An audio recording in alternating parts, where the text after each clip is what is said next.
In today's Gospel from Matthew 5, Jesus critiques a wisdom that is not the basis for holiness. Unless your holiness surpasses that of the scribes and Pharisees. A head wisdom that knows the long list of do's and don'ts, but ignores the disposition of the heart.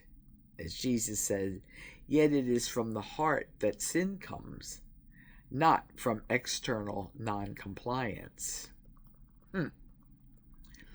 Jesus' own stance does not aim to abolish the law and the prophets, but is rather a disposition to fulfill them.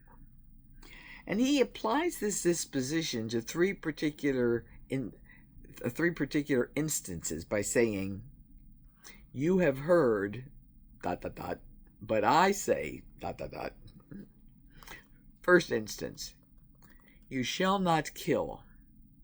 Whoever kills will be liable to judgment, which Jesus expands into whoever's angry with his brother will be liable to judgment. Anger in the heart is the root of both murder and insult, and it's from the heart that sin comes. Second instance, Jesus says, you shall not commit adultery. But then he expands it into, everyone who looks at a woman with lust has already committed adultery in his heart.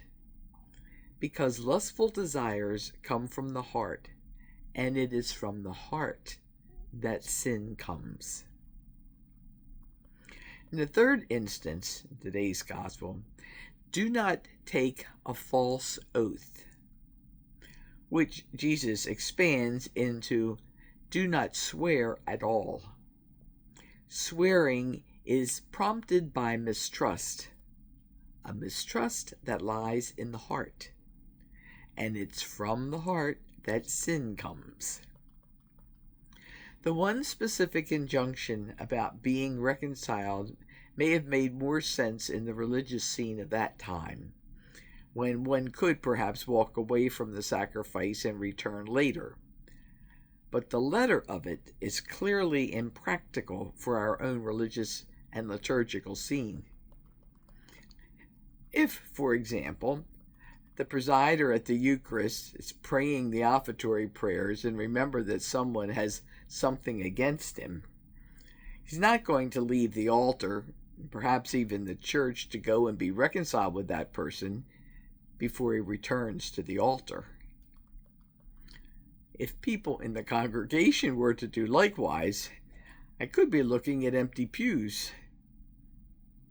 I need to go beyond the letter of the injunction and have in my heart the desire to be reconciled with that person as soon as feasible.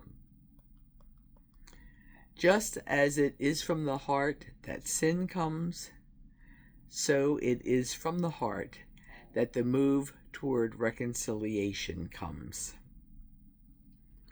Amen.